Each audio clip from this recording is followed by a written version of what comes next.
नमस्कार दोस्तों। कहते हैं कि दुनिया का सबसे मजबूत ढांचा विश्वास होता है, लेकिन जब यही विश्वास अपनों के ही हाथे टूटता है तो सिर्फ एक रिश्ता खत्म नहीं होता, बल्कि जल कर खाक हो जाती है कई जिंदगियां। आज हम आपको सुनाने जा रहे हैं दो ऐसी सच्ची और खौफनाक वारदातें, जहां एक तरफ हवस और बेवफाई ने सगे भाई के खून का प्यासा बना दिया, तो दूसरी तरफ बेटे की चाहत और भरोसे के कत्ल ने एक हंसते खेलते परिवार को शमशान बना दिया। दोस्तों, आगरा की तंग गलियों से लेकर मध्य प्रदेश के राजगढ़ के खेतों तक आखिर ऐसा क्या हुआ कि रिश्ते ही कातिल बन गए।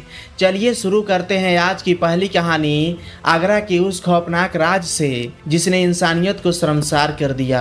दोस्तों, आगरा का सुल्तानपुरा इलाका, बेहद तंग गलियां, छोटे छोटे मकान और हर रोज अपनी रोजी रोटी की तलाश में निकलने वाले मेहनतकश लोग। इसी इलाके में रहता था 22 साल का अमित।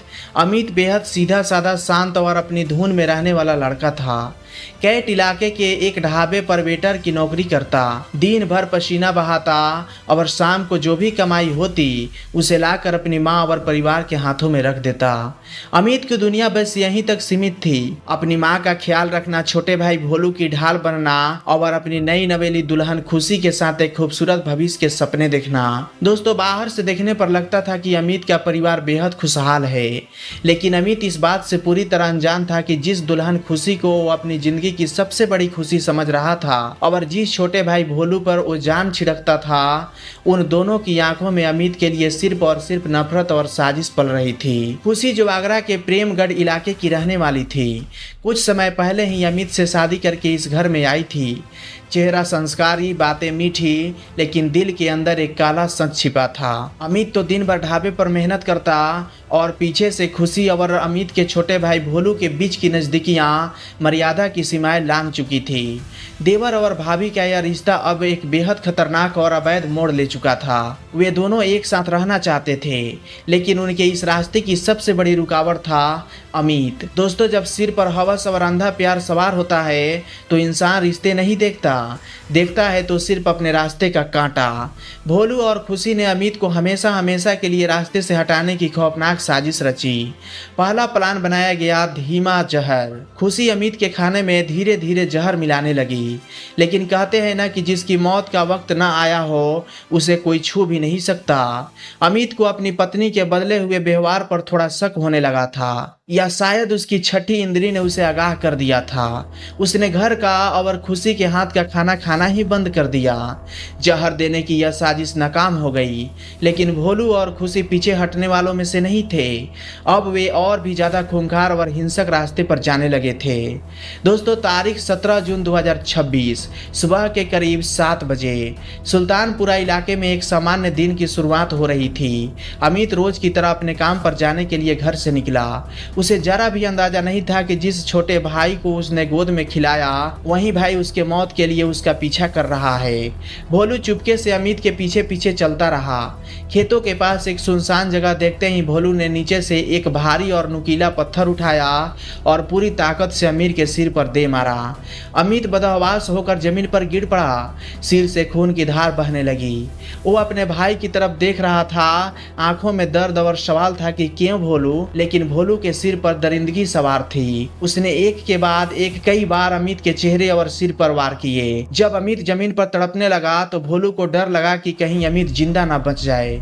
उसने अपने गले से गमछा निकाला और अमित के गले में लपेटकर तब तक दबाता रहा जब तक कि अमित की आखिरी सांसें हमेशा के लिए थम नहीं गई। दोस्तों, हत्या के बाद आरोपी फरार हो गए, लेकिन पुलिस की मुस्तैदी के आगे गुनाहगार ज्यादा देर तक छिप नहीं सके। 18 जून को महज 24 घंटा के अंदर पुलिस ने भोलू को ईदगाह बस स्टैंड और खुशी को ईदगाह चौराहे से गिरफ्तार कर सलाखों के पीछे भेज दिया। एक भाई का खून, एक पत्नी का धोखा और खत्म हो गई अमित की दुनिया। दोस्तों, आगरा के इस सनसनीखेज मामले के बाद अब हम आपको लेकर चलते हैं मध्य प्रदेश के राजगढ़ जिले में। यह बात मई 2026 की है। खिलचीपुर इलाके के रहने वाला प्रेम सिंह दांगे एक साधारण किसान परिवार बड़ा था। संयुक्त परिवार, बड़े भाई हजारी लाल दागी गांव में चौकीदारी का काम करते थे और पूरा परिवार हंसी खुशी के साथ रहता था। लेकिन प्रेम सिंह के मन में एक ऐसी टीस थी जिसने उसकी पूरी जिंदगी की दिशा ही बदल दी, बेटे की चाहत। दोस्तों, प्रेम सिंह की शादी करीब 29 साल पहले कंचन बाई से हुई थी।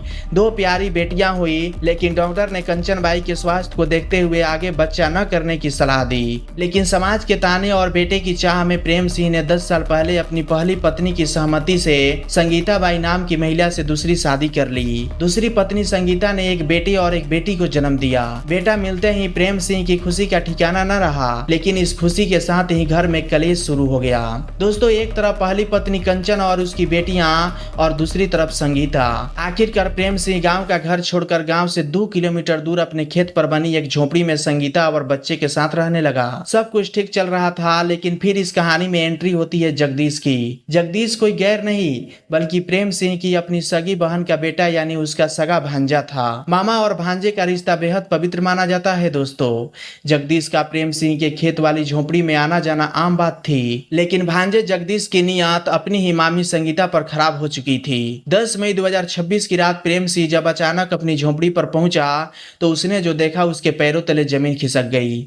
उसने संगीता और अपने भांजे जगदीश को आपत्तिजनक हालत में रंगे हाथों पकड़ लिया।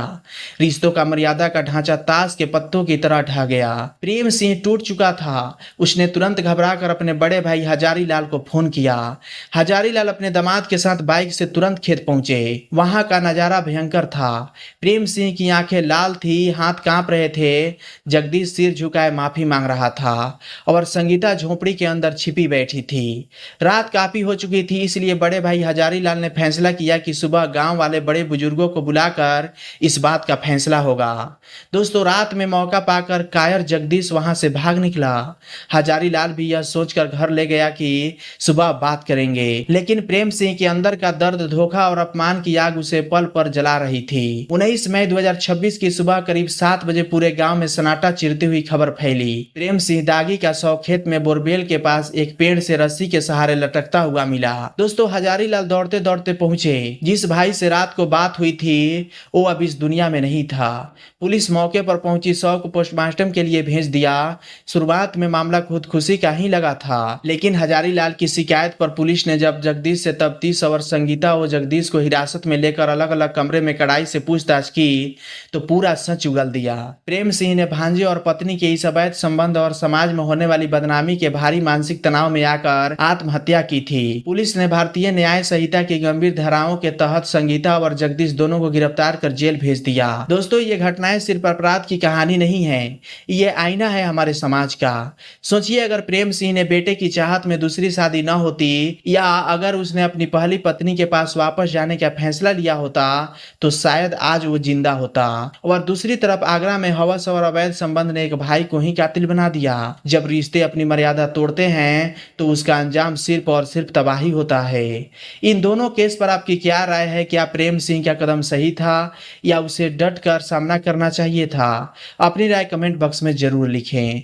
अगर आपको यह केस स्टडी और हमारी प्रस्तुत पसंद आई हो तो वीडियो को लाइक करें, शेयर करें और ऐसे ही सच्ची क्राइम स्टोरी के लिए चैनल को सब्सक्राइब करना न भूलें। मिलते हैं अगली किसी सनसनीखेज वारदात के साथ। तब तक सतर्क रहें, सुरक्षित रहें। मिलते हैं नेक्स्ट वीडियो में। तब तक जय हिंद, जय भारत।